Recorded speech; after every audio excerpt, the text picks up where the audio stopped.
नमस्कार, you and yoga में पुनः आपका स्वागत। चक्र परिचय के क्रम में आज आज्ञा चक्र की चर्चा प्रारंभ करेंगे और देखते हैं कि आज्ञा चक्र के विषय में हमारे सनातन शास्त्रों में क्या वर्णन किया गया है। आज्ञा चक्र एक ऐसा चक्र है जिससे अधिकतर लोग परिचित हैं। इसका वर्णन बहुत सारे स्थानों पर मिलता है, इसलिए अन्य किसी चक्र की अपेक्षा हम लोग आज्ञा चक्र से अधिक परिचित हैं। तो आज आज्ञा चक्र के बारे में ही जानकारी प्राप्त करने का प्रयास करते हैं। देखते हैं शिव संहिता का श्लोक संख्या 131 और 132 जो कि आपकी स्क्रीन पर प्रदर्शित हो रहा है। तो कहा गया, आज्ञा पद्मं भ्रुवोर्मध्ये हक्षुते तम द्विपत्रकं शुक्लाभं तन्महाकालः सिद्धो देव्यात्र हाकिनी। श्लोक संख्या 132 में कहा गया, शरच्चंद्र निभं तत्राक्षरबीजं विजृंभितं पुमान् परमहंसोऽयं यज्ञात्वा नावसीदति। तो अब देखते हैं कि इन श्लोक संख्या 131 और 132 में क्या कहा गया। तो कहा गया है कि यह छठा चक्र है जिसको आज्ञा चक्र कहते हैं और ये हमारी दोनों भौहों के मध्य में स्थित है, यानी भ्रू मध्य में स्थित है। आज्ञा पद्म दो दल का है। तो आज्ञा चक्र जो है उसका जो पद्म है, कमल है, उसके दो दल माने गए हैं, दो दलों की कल्पना की गई है और इसका रंग बताया गया है शुक्ल वर्ण शुभ्र ज्योतिर्मय। श्वेत रंग है इसका, सफ़ेद रंग, और ज्योतिर्मय इसका प्रकाश, इसका ऑरा ज्योति स्वरूप है। कहा गया इसके दोनों दलों पर दो अक्षर हैं, ह और क्ष। तो ये ह और क्ष इसके एक एक दल पर स्थित हैं और यह तेज रूप से शोभायमान हैं। तो ये जो अक्षर हैं इनमें से तेज प्रकट हो रहा है, इनमें से ओज निकल रहा है, इनमें से इनका ऑरा बहुत प्रकाशवान है। आगे कहा गया, यहाँ महाकाल नाम के सिद्ध देव और हाकिनी देवी नाम की शक्ति विराजमान हैं। कहा गया, महाकालः सिद्धो देव्यात्र हाकिनी। तो यहाँ पर जो देव हैं वो महाकाल हैं और जो शक्ति हैं वो हाकिनी हैं। आगे कहा गया, शरद चंद्र समान दैदीप्यमान बीजाक्षर ओम यहाँ प्रकाशित हो रहा है। शरद चंद्र समान,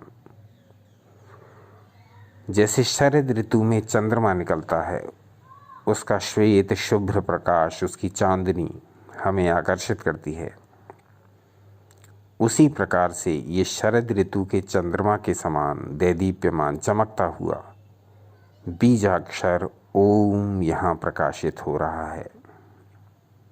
आगे कहते हैं, इस कमल का शेष ज्ञान जान लेने से ध्यानी परमहंस योगी को और कुछ विशेष जानना नहीं रहता। तो कहा गया आज्ञा चक्र का बड़ा महत्व है। कहा गया कि आज्ञा चक्र में ओम का ध्यान करके इस कमल का रहस्य जान लेने से जो साधक है, जो योगी है, उसको अन्य कुछ जानना शेष नहीं रहता। आगे कहा गया, वह कृतार्थ कृत्य हो जाता है। यह स्थान तपलोक मनस तत्व का है, यहाँ ही मन रहता है। यहाँ के अधिपति देवता षट शिव में से छठे पराशिव हैं। यहाँ का वर्ण जो है वो है शुक्ल बीजाक्षर ओम। तो ये जो हमारा सबसे प्रसिद्ध मंत्र है, सबसे प्राचीन मंत्र है, वो आज्ञा चक्र में निवास करता है। इसका रक्षक बताया गया है मन को। आगे चलते हैं। कहते हैं, उस रंध्र में सूक्ष्म वज्रा नाड़ी है। वज्रा नाड़ी जो होती है वो यहाँ निवास करती है। वज्रा नाड़ी के मध्य में भी सूक्ष्म अतिसूक्ष्म शक्ति रूपा चित्रा है। चित्रा नाम की नाड़ी है। उस चित्रा नाड़ी में ही सूक्ष्मतम वह मनोहर षट चक्र है जो महान दिव्य प्रकाश वाले और वृहत ब्रह्मांड के प्रदर्शक हैं। तो कहा गया कि ये छहों चक्र चित्रा नाड़ी में ही अवस्थित रहते हैं। अतएव मेरे मत से सुषुम्ना या वज्रा के मध्य चित्रिणी नाड़ी में ब्रह्मरंध्र और षटचक्र की कल्पना करनी चाहिए। तो ये एक बहुत ही गूढ़ विषय है जिसमें ब्रह्मरंध्र कहाँ स्थित है इस बारे में वर्णन किया गया है। ये एक अलग विषय है और इस पर चर्चा फिर कभी कि ब्रह्मरंध्र का स्थान कहाँ है, ब्रह्मरंध्र कहाँ स्थित है, इसकी चर्चा फिर कभी, क्योंकि ये विषय फिर दूसरा ही हो जाएगा। आज हम केवल आज्ञा चक्र के विषय में ही इस वीडियो में चर्चा करेंगे। अब आते हैं श्लोक संख्या 198, 199 और 166 पर। 198, 199 और 166 इन तीनों में वर्णन किया गया है आज्ञा चक्र का। इसीलिए अलग अलग श्लोकों को लिया जा रहा है जिससे कि आपको आज्ञा चक्र की विस्तृत जानकारी मिल सके। तो कहा गया, आपकी स्क्रीन पर प्रदर्शित हो रहे हैं ये तीनों श्लोक। तो कहा गया, अब सर्वोपरि मूर्धा स्थित सहस्त्रार में विद्यमान सहस्त्रदल कमल कहा जाता है, जो कि बाह्य ब्रह्मांड रूपी इस शरीर में वहाँ ही प्रत्यक्ष जीवन मुक्ति देने वाला स्थान है,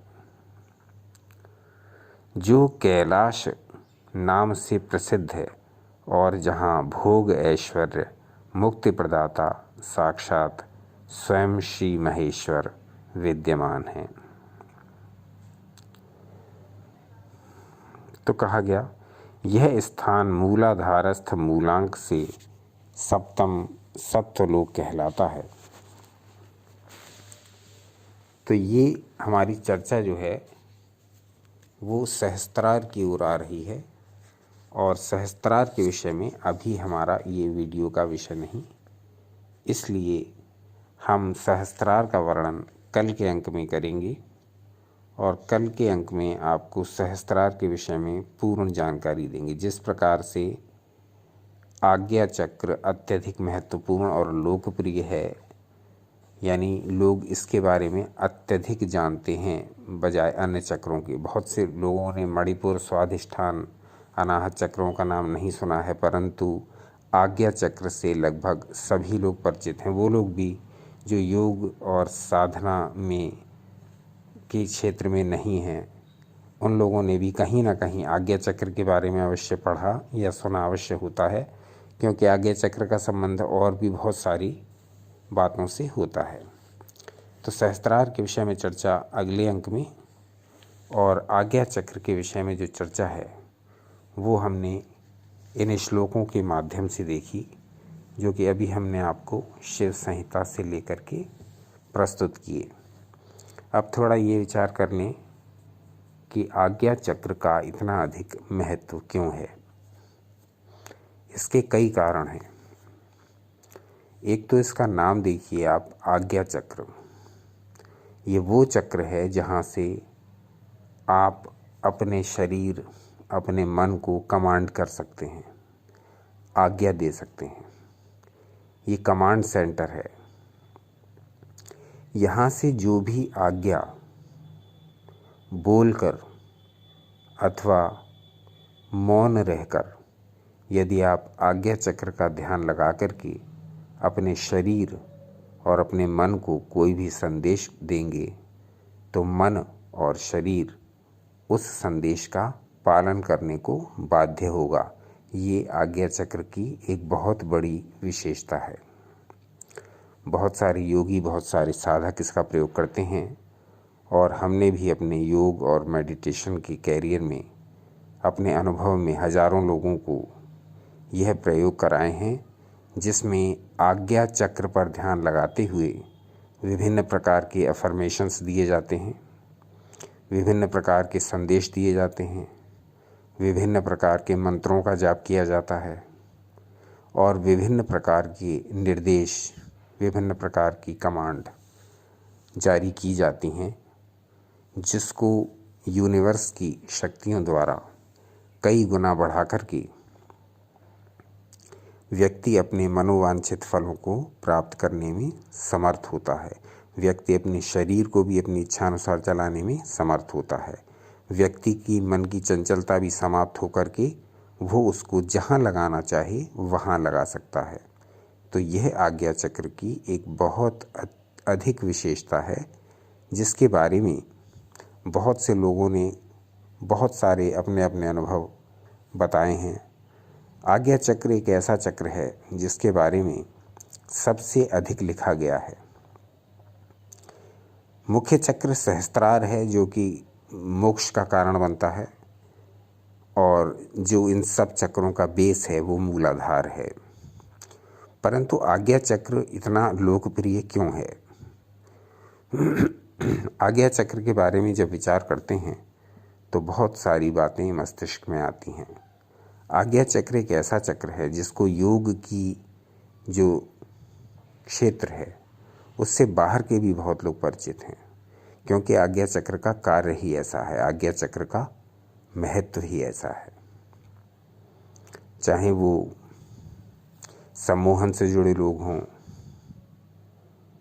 चाहे वो अफर्मेशन से जुड़े लोग हों, चाहे वो पॉजिटिविटी से जुड़े लोग हों, चाहे वो मोटिवेशन से जुड़े हुए लोग हों,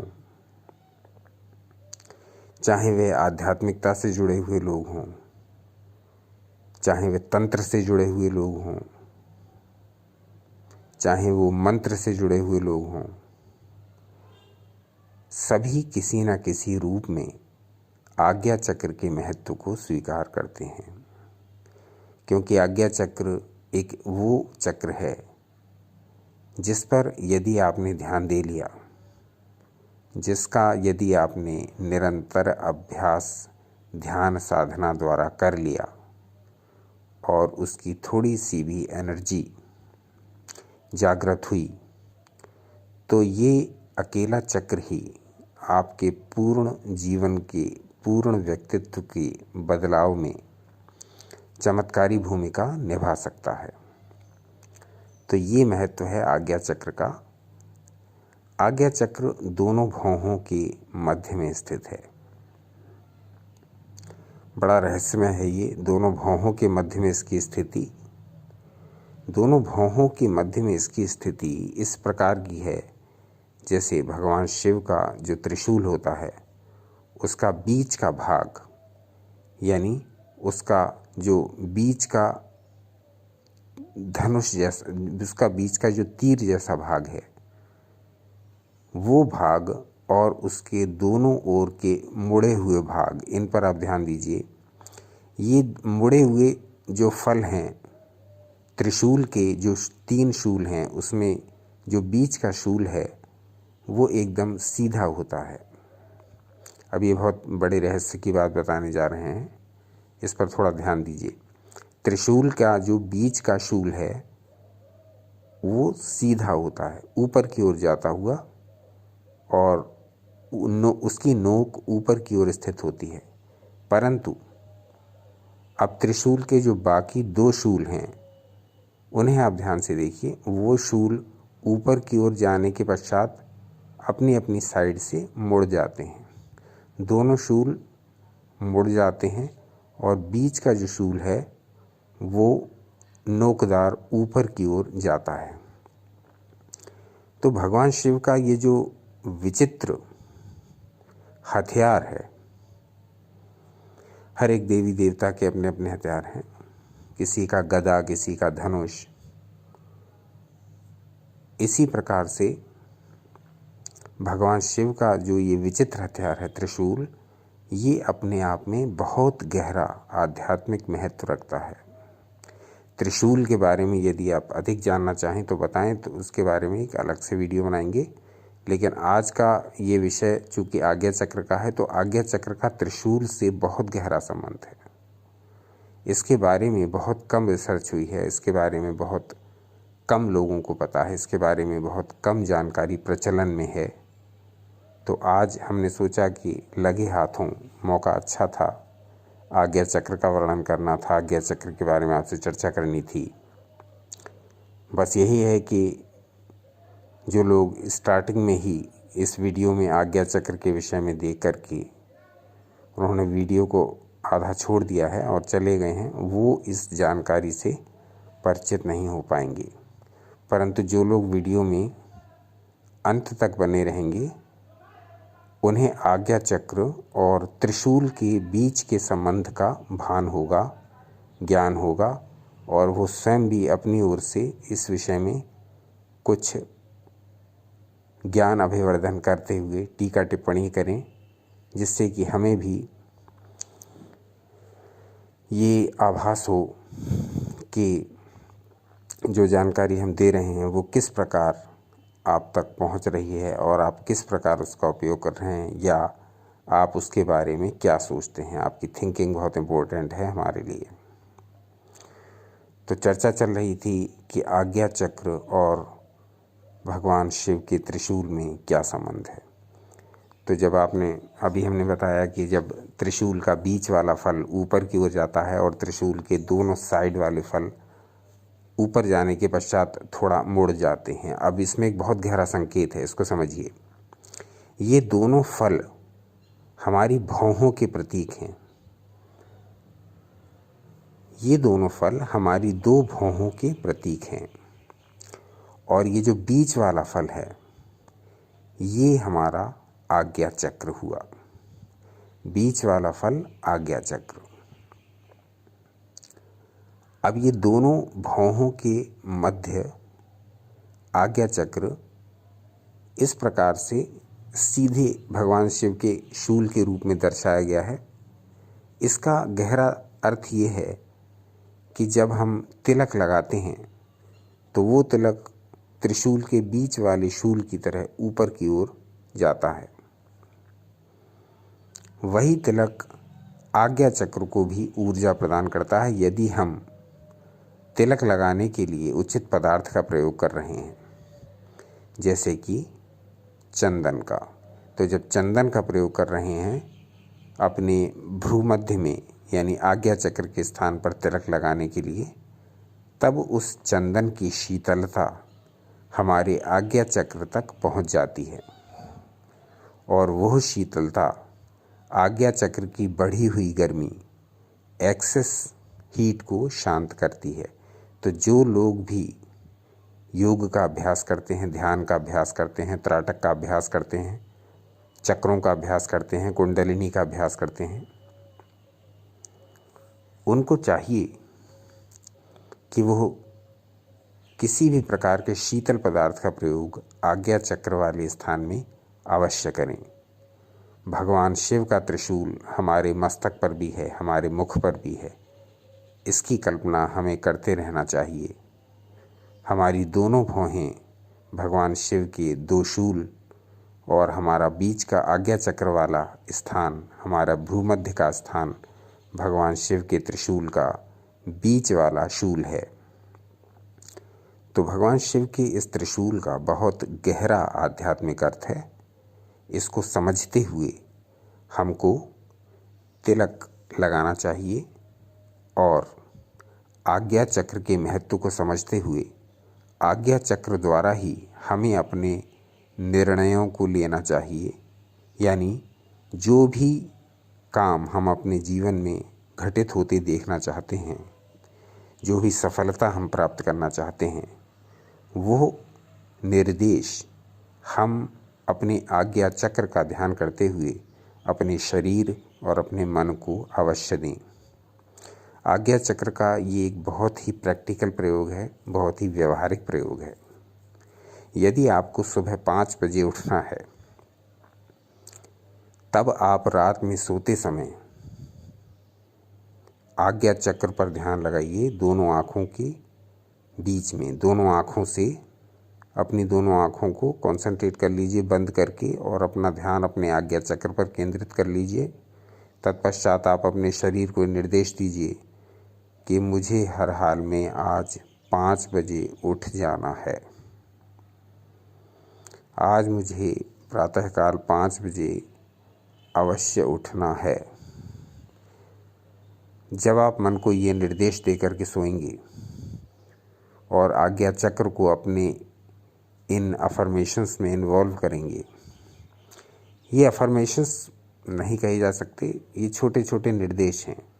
अफर्मेशंस बड़े निर्देश हैं जिसमें आप अपने को बड़े बड़े कार्यों के लिए तैयार करते हैं, वो भी आप आज्ञा चक्र द्वारा ही कर सकते हैं। तो इसी प्रकार से हम छोटे छोटे निर्देशों से प्रारंभ करें, आज्ञा चक्र का चमत्कार देखें। आज्ञा चक्र आपको किस प्रकार से अपने जीवन में, अपने दैनिक जीवन में आपकी हेल्प कर सकता है। इस बात को जब हम अनुभव करने लगेंगे, डेली के छोटे छोटे निर्देश दीजिए अपने को आज्ञा चक्र का ध्यान करके। आपको जो भी कार्य करना है, आज मुझे 11 बजे तक पढ़ना है, ये निर्देश आप दीजिए। फिर देखिए कि आपका शरीर और मन किस प्रकार से आपकी सहायता करने लगता है। इसी प्रकार से मॉर्निंग में उठने का, इसी प्रकार से आज मुझे योग अवश्य करना है 1 घंटे तक। इस प्रकार से छोटे छोटे निर्देश दीजिए। फिर आप उनको पूरा होते हुए जब आप देखने लगेंगे तो ये अनुभव करने लगेंगे कि आज्ञा चक्र एक बहुत ही पावरफुल प्लेस है आपके माइंड, आपकी बॉडी और आपके सोल की हार्मोनी के लिए और इस जीवन में सफलता प्राप्त करने के लिए। इसका नाम ही आज्ञा चक्र है। आज्ञा दी जाती है इस चक्र के माध्यम से। इस चक्र के माध्यम से आप दूसरों को नहीं, आप अपने को ही आज्ञा दीजिए। जब आप अपने को आज्ञा देंगे, जब आप अपने ही को जीत लेंगे, जब आपका मन ही आपके वश में होगा, तो पूर्ण संसार आपके वश में होगा। आप अपनी क्रियाओं को स्वयं ही नियंत्रित कर पाएंगे। मुझे ये व्यसन छोड़ना है, आप आज्ञा चक्र पर ध्यान लगाते हुए अपने को बारंबार ये निर्देश दीजिए, मुझे ये व्यसन छोड़ना है, ये बुरी आदत मेरे भीतर है। इस प्रकार का संकल्प करते हुए आज्ञा चक्र पर ध्यान लगाते हुए अपने को निर्देश दीजिए और देखिए कि धीरे धीरे आज्ञा चक्र आपके शरीर और आपके मन को परिवर्तित कर रहा है और आपको उन दुर्व्यसनों से हटाता जा रहा है। तो ये सारी बातें बहुत प्रैक्टिकल बातें हैं। स्पिरिचुअल जगत और प्रैक्टिकल जगत ये अलग अलग नहीं हैं, ये दोनों जगत मिले हुए हैं। वो लोग बहुत भारी भ्रम में हैं जो ये सोचते हैं कि आध्यात्मिक जगत और ये सांसारिक जगत ये दोनों अलग अलग हैं। दोनों अलग अलग नहीं हैं, दोनों गुथे हुए हैं आपस में। क्रिएटर अपनी क्रिएशन से अलग कैसे हो सकता है? रचनाकार जो है उसकी रचना उसके मन में बसी होती है। ये संसार और आध्यात्मिकता ये दोनों एक दूसरे में गुथे हुए हैं, ये अलग अलग नहीं हैं। तो जब आप आध्यात्मिक नियमों का पालन सांसारिक कार्यकलाप में करेंगे तो निश्चित ही आपको उसका लाभ मिलेगा। बस यही शर्त है कि आपका मन साफ हो, आपकी क्रिया ठीक हो, आपकी विधि पूर्ण हो। जब ये 2-3 बातें आप ध्यान रखेंगे तब निश्चित ही आध्यात्मिक जगत के चमत्कार आपके सांसारिक जीवन में भी घटित होने प्रारंभ हो जाएंगे। तो ये चक्र, ये कुंडलिनी, ये योग, ये तंत्र, ये मंत्र, ये जप, ये श्लोक, ये हवन, ये सब इसीलिए तो बनाए गए थे कि हमारा जीवन अत्यधिक सुख से भरपूर हो। क्या आवश्यकता थी ऋषियों को आयुर्वेद लिखने की? जरा सोचिए, आयुर्वेद के हजारों श्लोक लिखने की ऋषियों को क्या आवश्यकता थी? क्या इससे उनको किसी प्रकार का कोई लाभ होना था? ये केवल इसीलिए लिखे गए कि आने वाली जो पीढ़ियां हैं, हम लोग जो हैं और हमारे बाद आने वाले लोग जो हैं, इस प्रकार से निरंतर पीढ़ी दर पीढ़ी आने वाले लोग जो हैं, वो सब उन बातों को जानें जो शाश्वत सत्य हैं। सनातन ग्रंथों का निर्माण क्यों किया गया? शाश्वत सत्य को हम लोगों को बताने के लिए, जिससे कि हम उन्हें अपनाएं, जीवन में अपना करके लाभ उठाएं। वास्तुशास्त्र से लेकर आयुर्वेद तक, योग से लेकर अर्थशास्त्र तक, इतना कुछ हमारे ऋषियों ने लिख दिया। विमान शास्त्र से लेकर के खगोल शास्त्र तक। ऐसी कौन सी विद्या है जो सनातन शास्त्रों में नहीं लिखी गई? वो क्यों लिखा गया? ऋषियों ने इतना परिश्रम क्यों किया? ऋषियों ने इतना तप क्यों किया? क्या अपने लिए किया? केवल हम लोगों के लिए किया। अब ये हमारी कृतज्ञता है कि हम उनके ग्रंथों को पढ़ते ही नहीं हैं, देखते ही नहीं हैं, समझते ही नहीं हैं। तो इस प्रकार की कृतज्ञता से बाहर आएं। इन सब ग्रंथों में छुपी हुई गूढ़ रहस्यमय बातों को समझने का प्रयास करें और जितना भी संभव हो उनको अपने दैनिक जीवन में भी उतारने का प्रयास करें।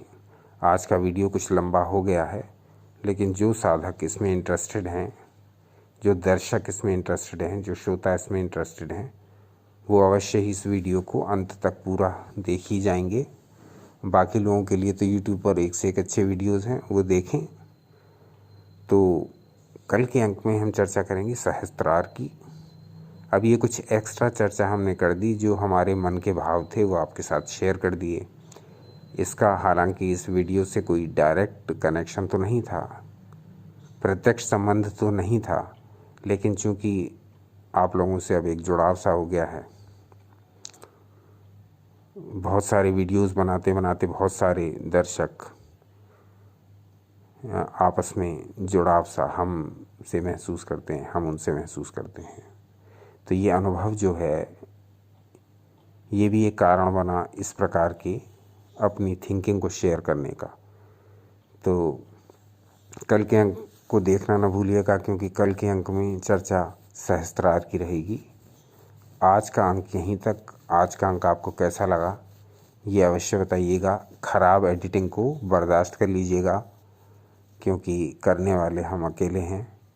सारी सामग्री जुटाना, फिर उसको अपलोड करना, इसी में बहुत समय बीत जाता है। एडिटिंग के लिए ना तो समय मिलता है, ना हमारी कैपेसिटी है, और ना हमारे पास इतनी एनर्जी है कि हम वीडियो को ढंग से एडिट करके आपके समक्ष प्रस्तुत करें। तो जो भी रूखा सूखा ज्ञान हम आपको परोस दे रहे हैं, उसको आप स्वीकार कर लीजिए।